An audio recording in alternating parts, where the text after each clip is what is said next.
అందరికీ జై భీమ్. నేను Rajesh Mahasena. Welcome to Mahasena media. Nara Lokesh గారు ఎమ్మెల్యేలు అలాగే మంత్రులు ఎమ్మెల్సీలు వాళ్ళకి ఆటల పోటీలు కూడా క్రియేట్ చేశారండి.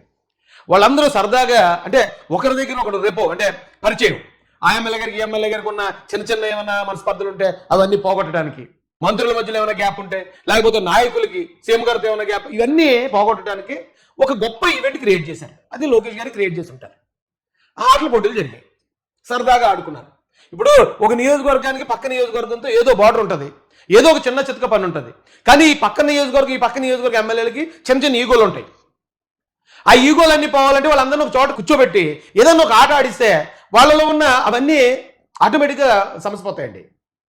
ఆ ఉద్దేశంతో మొత్తం ఇక్కడున్న ఎమ్మెల్యేలు అందరూ కూడా టీడీపీ ఎమ్మెల్యేలు వీళ్ళందరి మధ్య ఉన్న ఇలాంటి చిన్న చిన్న విభేదాలు పోవాలి, పొరపచ్చాలు పోవాలి, అంతా ఒక టీం వర్క్లో ఈ రాష్ట్రాన్ని అభివృద్ధి చేయడానికి తీసుకెళ్లాలని ఆయన ఒక కార్యక్రమం చేస్తే దానికి ఇదే వైసీపీ వాళ్ళు, ఇదే జగన్మోహన్ రెడ్డి గారు విపరీతమైన విషప్రచారం అండి. ఆ విషప్రచారం చేస్తూ మళ్ళీ అక్కడ జగన్మోహన్ రెడ్డి గారికి కొన్ని ఎలివేషన్లు. ఈ వైసీపీ పేటీఎం స్ట్రాటజీ ఎలా ఉంటుందంటే వాళ్ళు ఒక స్క్రిప్ట్ ఇచ్చేస్తారు. ఆ స్క్రిప్ట్ ఒక గ్రూప్లోకి వచ్చేది. ఆ గ్రూప్లో 100 మంది ఉంటారు. ఈ 100 మంది మళ్ళీ ఆయా గ్రూపుల్లో ఉంటారు. ఈ స్క్రిప్ట్ పట్టుకెళ్ళి 100 మంది ఆయా గ్రూపుల్లో 4 గ్రూపులకు షేర్ చేస్తారు. అందులో మళ్ళీ ఒక్కొక్కడు 100 మంది ఉంటారు. ఈ వీళ్ళందరూ అదే టాపిక్ మాట్లాడతారు. అందులో ఒక పేటీఎం కుర్రోడు ఈరోజు ఒక వీడియో మాట్లాడాడు. మొత్తం ఈ వైసీపీకి సంబంధించిన ఈ పేటీఎం పిల్లలందరూ చేస్తున్న ప్రచారం ఇది. మీకు ఎగ్జాంపుల్కి ఒక వీడియో చూపిస్తున్నాను. ఇప్పుడు లోకేష్ గారి గురించి చెప్పానండి మీకు, ఆయన ఎలాంటి పనులు చేస్తున్నాడు, ఎలాంటి సాయాలు చేస్తున్నాడు. ఇప్పుడు మీకు ఈరోజు న్యూస్ పేపర్ కూడా చూడండి. జాబ్ మేళాతో 1,00,000 ఉద్యోగాలు, 22 క్లస్టర్ల ద్వారా పరిశ్రమల విస్తరణ, ఉపాధి, నైపుణ్యాభివృద్ధి శిక్షణతో 40,000 మంది కొలువులు, మార్చి నాటికి నైపుణ్య పోర్టల్, శాసనసభలో మంత్రి లోకేష్. పక్కన కష్టంలో ఆదుకుంటున్నాడు, మరో పక్కన శత్రువునైనా సరే అతనికి ఏదైనా కష్టం ఉంటే అతనికి సాయం చేస్తున్నాడు. ఇంకో పక్కన పార్టీలో ఉన్న నాయకులందరినీ సొంత కుటుంబ సభ్యుల్లో చూసుకుంటున్నాడు. మరో పక్కన ఇక్కడ ఉన్న నిరుద్యోగులందరికీ ఇంత ఏర్పాటు, 1,00,000 ఉద్యోగాలు. ఇప్పటికీ చాలా లక్షల మంది ఉద్యోగస్తులు అయిపోయారు. వాళ్ళు గవర్నమెంట్ టీచర్లు అయిపోయారు, ఆ పోలీసు ఉద్యోగాలు వచ్చాయి. ఇవన్నీ చేస్తూ ఇలా ఉన్న వ్యక్తి మీద వీళ్ళు అంటే వైసీపీ చేస్తున్న ఒక తప్పుడు ప్రచారం చూద్దాం. జగన్ 2019 నువ్వు సీఎం అయ్యాను. సీఎం అయిన తర్వాత 2 సంవత్సరాలు కరోనా విలయతాండవం చేసింది. దానికి నువ్వు వైఎస్ఆర్సీపీ ఎమ్మెల్యేని, ఎంపీని, మినిస్టర్ని అందరినీ ఇంటింటికి వెళ్ళండి, వ్యాక్సిన్స్ అందుతున్నాయో లేదో చూడండి, రేషన్ ఇంటికి వస్తుందో లేదో చూడండి, అవ్వాదాతలకి పెన్షన్స్ సరైన టైంకి అందుతున్నాయో లేదో చూడండి అని చెప్పేసి ఎమ్మెల్యేని, ఎంపీని, మినిస్టర్ని రోడ్డు మీద ఎక్కించేశావు. అది అయిపోయింది, 2 సంవత్సరాలు అయిపోయింది. వెంటనే మళ్ళీ ఇంకో 3 సంవత్సరాలు మీరు ఎమ్మెల్యేలకి, ఎంపీలకి, మళ్ళీ మినిస్టర్లకి ఆదేశాలు. మీరు డోర్ టు డోర్ వెళ్ళండి, డోర్ టు డోర్ వెళ్ళి వాళ్ళకి పథకాలను. జగన్మోహన్ రెడ్డి గారు పాపం వాళ్ళ ఎమ్మెల్యేలని, మంత్రుల్ని, వీళ్ళందరినీ కూడా ప్రజల కోసం పనిచేయడానికి అహోరాత్రులు కష్టపడే విధంగా వాళ్ళందరితో కూడా పని చేయించారటండి. ఈ వైసీపీ పిల్లోడు, ఈ పేటీఎం పిల్లోడు చెప్పాలనుకున్నది ఏంటంటే, ఇప్పుడు వీళ్ళు వచ్చిన తర్వాత ఆటల పోటీలు అంటున్నారు, వాళ్ళు చక్కగా ఆడుకుంటున్నారు, కానీ నువ్వేంటన్నా మన ఎమ్మెల్యేలని, ఎంపీలని, మంత్రుల్ని నువ్వు అలా నలిపేసేవేంటి?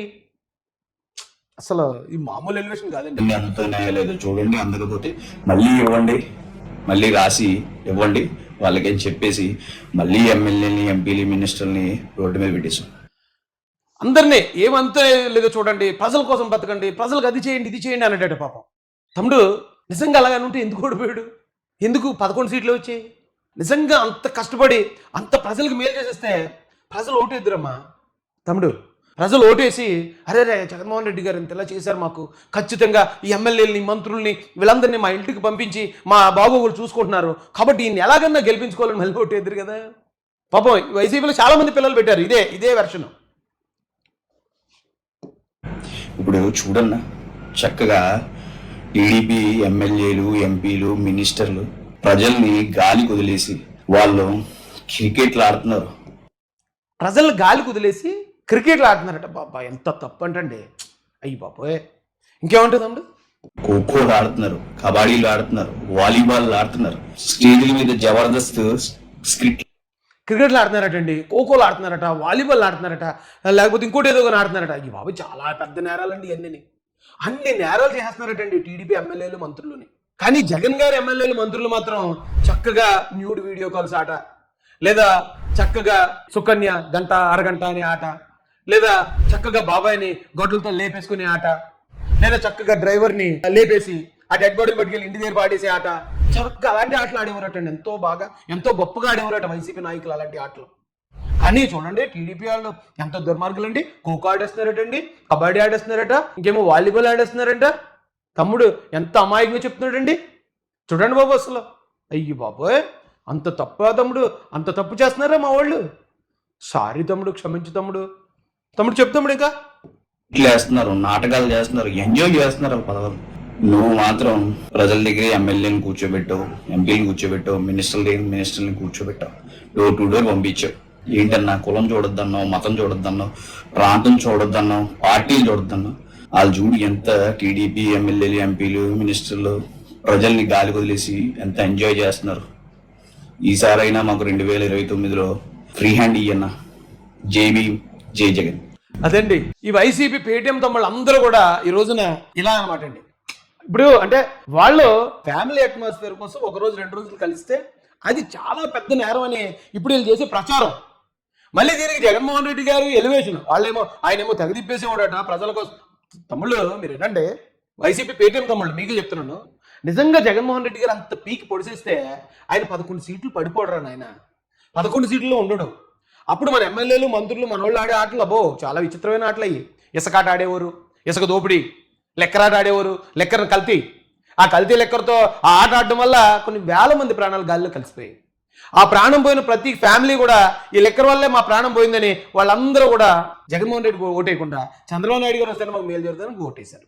అందుకే కదా కూటమికి 164 వచ్చాయి.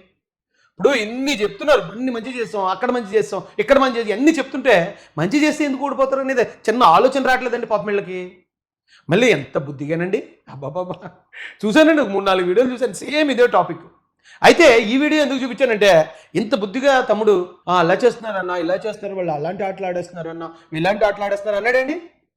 అసలు ఈ తమ్ముడు ఇంకో వీడియో ఎక్కడో చూసానే అనుకున్నాను, ఓ వీడియో కనిపించిందండి. మా వాళ్ళు చెప్తే తీశారు వీడియో. అది ఒకసారి ఆ వీడియో చూపిస్తాను రండి. నేను రాజమండ్రి వెళ్ళానండి గత ప్రభుత్వంలో జగన్మోహన్ రెడ్డి గారి మీద విపరీతమైన ఫైట్ చేసే టైంలో రాజమండ్రి ఒక ఫ్రెండ్ బర్త్డేకి నా ఇన్వైట్ చేస్తే బర్త్డేకి వెళ్తే ఆ బర్త్డేకి వెళ్ళి నేను లోపల బర్త్డేకి వెళ్ళి బయటకు వచ్చేటప్పుడు బయట రోడ్డు మీద కారు పెడతాను కదా, కారు చుట్టుముట్టేసి కారు మీద బద్దలు కొట్టేసి ఏదో చాలా అంటే ఆల్మోస్ట్ చంపేద్దామని ప్రయత్నం అయితే చేశారండి. ఆ చేసిన వాళ్ళలో నాకు ఇప్పుడు దాకా ఇంత బుద్ధిగా మాట్లాడి తమ్ముడు కనిపించాడండి. అరే రే ఇదేంటి ఈ తమ్ముడు అప్పుడు మరి కారుని తెగ్గుద్దేస్తున్నాడు, అలా లేపేస్తాను ఇలా లేపేస్తాను అన్నాడు. ఇప్పుడేమో మళ్ళీ బుద్ధిగా కూర్చుని అన్న ఏంటనో ఇలా జరిగిందన్న మా వాళ్ళు అలా చేస్తారా ఇలా మాట్లాడేటి అడి అమ్మ ఏం ట్రైనింగ్ అండి ఇది. ఈ ఐపాక్ వాళ్ళు నిజంగా ఏదో ఒక ఫిల్మ్ ఇన్స్టిట్యూట్ పెడితే బాగుండండి, మంచి మంచి ఆర్టిస్టులు తయారు చేద్దరు. ఒకసారి ఈ వీడియో చూడండి. ఎక్కడ చూద్దాం. నేనైతే ఇక్కడ కూర్చున్నానులేండి, కారులో కూర్చున్నాను, కానీ మామూలు కాదండి ఆ రోజు. ఇదిగో చూడండి, ఇదిగో తమ్ముడు ఆ రోజు నా మీద కారు మీద అసలు మామూలు ప్రభావం కాదండి. ఇంకా ఆ కారుని బాధ గుద్దేసి ఇంకా ఆ కారుని చంపేద్దామని ట్రై చేసాడు ఫస్ట్ నన్ను గారు. ఎలాగైనా సరే కారుని చంపేద్దాం అంటే రాజేష్ ఏంటి ఆడిలో తిరుగుతున్నాడు అనుకున్నాడు ఏంటో తెలీదు. తమ్ముడు పెర్ఫార్మెన్స్ చూడండి. ఇప్పుడే వీడియో చూశారు కదా, మళ్ళీ ఇప్పుడు ఈ వీడియో చూసిన తర్వాత మళ్ళీ ఆ పెర్ఫార్మెన్స్కి వెళ్ళండి ఒకసారి. ఏం ఆర్టిస్టులను కోల్పోయామండి మనం నిజంగా. సినిమా ఇండస్ట్రీ, తెలుగు ఇండస్ట్రీ ఇలాంటి ఆర్టిస్టులను అందరినీ కూడా ఐపాక్ కొట్టేసిందండి. చూడండి ఒకసారి తమ్ముడు వస్తాడు. అదిగో ఆ రోజు అయితే నాకు పిచ్చి ఎలివేషన్ ఇస్తారండి వీళ్ళు. అది వాళ్ళు అలా ఎంతమంది జనం మీద పడడం, నేను అక్కడ కూర్చోవటం, నేను రాజేష్ అక్కడ భయపడలేదు అది ఇది అని చెప్పేసి నాకు కేజీఎఫ్ మ్యూజిక్ వేసి అబ్బా అసలు మామూలు ఎలివేషన్ రాలేదండి అప్పుడు నాకు. అయితే ఇక్కడ ఇంకొక విషయం కూడా జరిగిందండి. మహాశానంలో ఉన్న కుర్రోళ్ళు కూడా చాలా దుర్మార్గులండి బాబు. నేను చాలా బాధపడ్డాను ఈ ఇష్యూని చూసిన తర్వాత. ఇప్పుడు వాళ్ళు దాడి చేయడానికి వచ్చారు, వాళ్ళు దాడి చేయడానికి వస్తే దాడి ఎవరు చేయాలి? వాళ్ళే చేయాలి కదండి. దెబ్బలు ఎవరు తగలాలి? నాకు తగలాలి, నా బట్టలు చిరిగిపోవాలి, లేదా నా తల పగలాలి, నాకు ఉండాలి దెబ్బలు. కానీ బ్యాడ్ లక్ ఏంటంటే అంతమంది వచ్చారు, దెబ్బల వాళ్ళలో ఒకళ్ళ దగ్గర దెబ్బలు కనిపించేయండి ఒంటి మీద. మరి ఏ మహాశాన కుర్రోడు చేయి చేసుకున్నాడో ఎవడు కుట్టాడో నాకు తెలియదు, కానీ ఇప్పటికీ చెప్పలేదు నాకు వాళ్ళు. నాతో పాటు అప్పుడైతే మరి జగన్ గారు అడావిడి థ్రెట్ ఇవన్నీ ఉండే కదండి. నేను ఎక్కడికి వెళ్ళినా ఆ ఏరియాలో ఉన్న మహాజన తమ్ముళ్ళు ఆ రాయచండి వాళ్ళు రాజమండ్రి వస్తాడంటే నా చుట్టుపక్కల వచ్చాడు, లేదా రాయచండి అమలాపురం వస్తాడంటే అక్కడికి రావటం, రాయచండి ఇంకొక నంద్యాల వెళ్తాడంటే అక్కడ అలా వచ్చేవారు. ఆ లోకల్లో ఉన్న పిల్లలు వచ్చేసి వాళ్ళే నాకు సెక్యూరిటీ ఇచ్చేవారు. అలాగే నేను రాజమండ్రి ప్రోగ్రామ్కి వెళ్తున్నప్పుడు కూడా నా కోసం ఆ చుట్టుపక్కల వచ్చారు, ఒక 20-30 మంది ఉంటారు వాళ్ళు కూడా. అందులో మరి ఎవడు కొట్టాడో తెలియదండి. పాపం ఇంత పెద్ద పెద్ద రౌడీలు వాళ్ళు ఏదో పెద్ద ఇమేజ్ ఇచ్చుకుని ఒక బిల్డప్ ఇచ్చుకుంటూ వచ్చిన వాళ్ళు. నాకు చాలా భయం అండి బాబు ఇలాంటి రౌడీలు చూస్తూ ఉంటే. అసలు ఎంత భయపడతాను తెలుసండి నేను. అయితే ఎవడు కొట్టాడో తెలియదండి, వాడు బుర్ర బద్దలు కొట్టాడండి. ఇప్పుడు కూడా బాధపడుతున్నాను నేను. ఎప్పుడు కూడా ఫిజికల్గా వెళ్ళకూడదండి. ఇదైతే నేను జోక్గా చెప్పట్లేదు, నేను సిన్సియర్గానే చెప్తున్నాను. వాళ్ళు ఫిజికల్గా రావడం అంటే దాడి చేయాలనుకోవటం తప్పు వాళ్ళది. అక్కడే వాళ్ళు ఓడిపోయారు. ఒకవేళ అలాగ వచ్చినప్పుడు సరే ఇక తప్పక మనం తిరిగి కొట్టడం అంటే ఇంక అది ప్రాణరక్షణలోకి పోతుందండి, ఆత్మరక్షణలో భాగంగా వెళ్ళిపోద్ది. అయినా కూడా కొట్టకూడదు అంటాను నేనైతే. ఎందుకంటే నేనైతే దిగలేదు కారు. సరే అప్పుడు నేను కూడా కారు దిగేసి రెండురా అంటే వాళ్ళు నన్ను కొట్టడం, మేము వాళ్ళని కొట్టడం. ఇప్పుడు వాళ్ళు ఎక్కువ మంది ఉన్నారు కాబట్టి ఆటోమేటిక్గా పుంజుడు దెబ్బలు మాకు ఎక్కువ తగులుతాయి కదా. ఎందుకు అక్కడ గొడవ అగ్గి రగల్చకూడదండి, దూరంగానే ఉండాలి. నేను ఎక్కడో మేము చూశాను, ఇలా వరుసగా అగ్గిపుల్లలు ఉంటాయి. ఒకటి మండుతుంది ఫస్ట్, దాన్ని ఇలా కాలుగానే ఆ పక్కదానికి అంటుకుంటుంది, ఆ పక్కది అలా మొత్తం నాశనం అయిపోయి మధ్యలో ఉన్న అగ్గిపుల్ల ఇలా పక్కకి జరిగినట్టు ఉంది. అది అంటే జస్ట్ అనమాట అండి. అంటే ఒక్కడు వెనక్కి అడిగేయడం ద్వారా మిగిలిన వాళ్ళందరూ సేఫ్, మిగిలిన అన్ని అగ్గిపుల్లలు సేఫ్గా ఉంటాయి. నేను కూడా అదే ఆలోచిస్తానండి. ఎప్పుడు కూడా ఒక గొడవ అయినప్పుడు రెండంటే అంటే చూసుకుందామని అంటే గతంలో ఒకవేళ మేము అలాంటి వాళ్ళు అయి ఉండొచ్చు, కానీ ఇప్పుడు ఒక లీడర్షిప్లో ఉన్నప్పుడు మన వెనకాతలు మన మాట నమ్మి ఇంతమంది యూత్ వస్తున్నప్పుడు వాళ్ళని హింసాత్మకం వైపు నడిపించకూడదు అనేది నా భావన. అవసరమైతే నేను 2 తిట్లన్నా తింటాను, లేదా 2 దెబ్బలు అన్నది దేనికన్నా రెడీ. అయితే ఆ పరిస్థితుల్లో ఉన్నప్పుడు వీళ్ళు ఎవరో కొట్టాడండి మొత్తం. ఇగో ఎక్కడున్నాడు చూడండి తమ్ముడు, ఇప్పుడు దాకా ఎంత బుద్ధిగా ముద్దుగా మాట్లాడాడు, ఏ కొన్నాడు.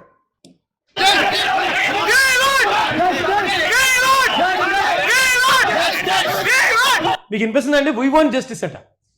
వాళ్ళు 200-300 మంది వచ్చి వాళ్ళ ఏరియాలో, రాజమండ్రిలో అది వాళ్ళ ఏరియా, వాళ్ళ పోలీస్ స్టేషన్ లిమిట్, వాళ్ళ జగన్మోహన్ రెడ్డి గారి సీఎం అప్పుడు అక్కడ అంత గొడవ జరుగుతుంటే ఇద్దరే పోలీసులు పంపించారు. అంత పక్క ప్లాన్ అది. మేము 100 ఫోన్ చేసిన పోలీసులు కూడా రాలేదు. అయితే అంత పక్కా స్కెచ్ చేసుకుని అంతమంది జనం గ్యాదర్ అయ్యి ఆ కారులో ఉన్న నా మీద దాడికి వస్తూ వాళ్ళు వీ వాంట్ జస్టిస్ అంటున్నారేంటి? ఒకసారి ఆలోచించండి, థింక్ చేయండి మీరు.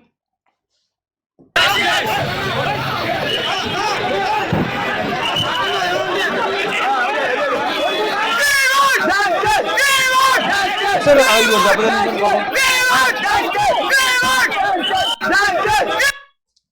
ఇక్కడ వచ్చాడండి ఒక ఆయన, ఇదిగో ఇక్కడ చూడండి పాపం ఈ తల మీద చాలా గట్టిగా తగిలింది. నేను ఇప్పుడు అప్పటి నుంచి అడుగుతున్నానండి, మాదన్నారు ఎవడు కొట్టాడు చెప్పండి, ఎవడు కొట్టాడు అంటే ఇప్పుడు వీళ్ళందరూ దొంగ నాటకాలు ఆడుతున్నారు తప్ప ఇప్పుడు కూడా చెప్పలేదు నాకు అక్కడ ఎవడు కొట్టాడు. ఎవడు కొట్టాడో 30 మందిలో కొట్టేసి మీకు ఇంకో విషయం కూడా చెప్తానండి. అంటే మహాసేన స్ట్రాటజీ జనరల్ చెప్పకూడదు కానీ చెప్తున్నాను. ఇప్పుడు ఇంతమంది ఇలాగ తోపులాట ఇది జరుగుతుందా? మహాసేన కుర్రోళ్ళు ఎక్కడో లేరు, వాళ్ళలోనే కలిసిపోయి ఉన్నారు వాళ్ళు. ఎవడైనా ఒకవేళ అగ్రెసివ్ అయితే, ఎవడైనా ప్రమాదకరంగా మారుతున్నాడంటే అక్కడే పట్టుకుని ఏదోటి ఆపుతారనమాట అండి.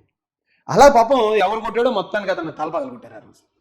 అందుకని నా మీద దాడికి వచ్చిన వేళ్లే చివరికి నా కారు ముందు కూర్చొని ధర్నా చేసే స్థాయికి వచ్చారండి పాపం. నాకు ఇప్పటికీ బాధ అనిపించింది, ఎందుకంటే అలా కొట్టకూడదు, ఎవరైనా మనుషులే కదా. యాక్చువల్గా అప్పుడు ఏంటి జరిగింది, నేను జగన్ గారి మీద ఫైట్కి వెళ్ళాను, జక్కపూడి రాజా గారి మీద ఫైట్కి వెళ్ళాను, కాబట్టి వీళ్ళు పంపించారు. వీళ్ళకి నాకేం గొడవ లేదు కాబట్టి మనం వాళ్ళు ఏం చేయకూడదు అనేది నా సిద్ధాంతం. కానీ ఎవడ కోపం వచ్చిందో పాపం. అప్పుడు కూడా ఈ తమ్ముడు ఉన్నాడండి అక్కడ.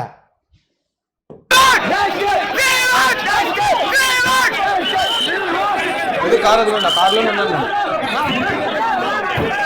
చూడండి పాపం ఎలా ఉన్నారు ఒకరు.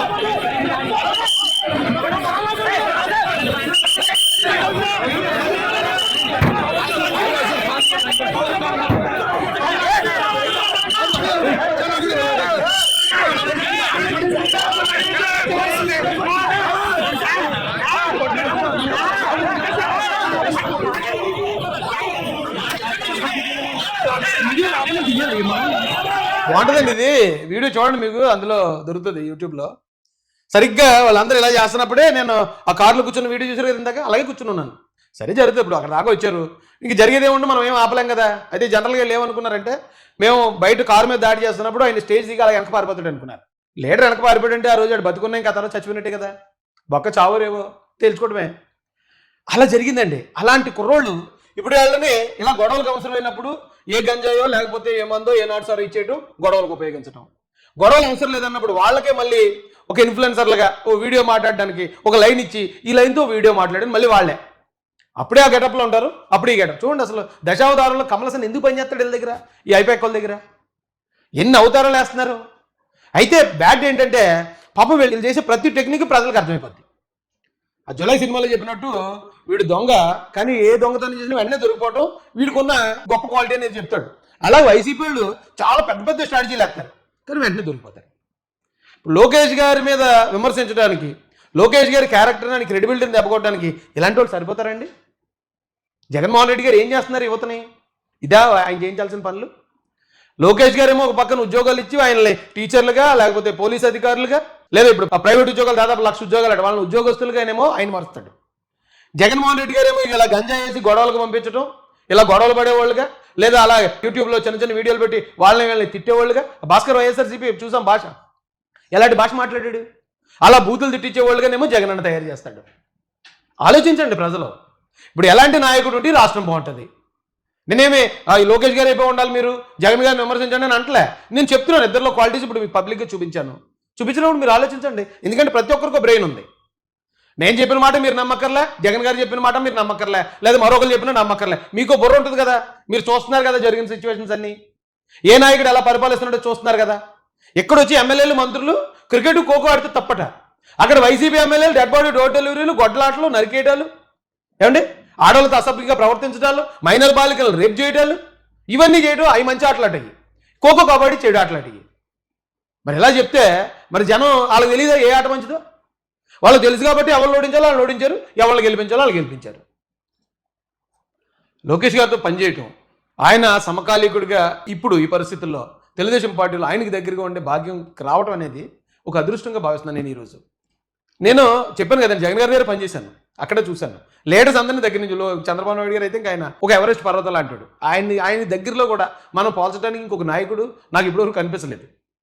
కానీ యువ నాయకుడు మాత్రం ఇక జగన్మోహన్ రెడ్డి గారు అనే వ్యక్తి ఈ రాష్ట్రానికి అవసరమా అని వైసీపీ వాళ్ళు కూడా అనుకునేలా పరిపాలిస్తున్నాడు ఈయన.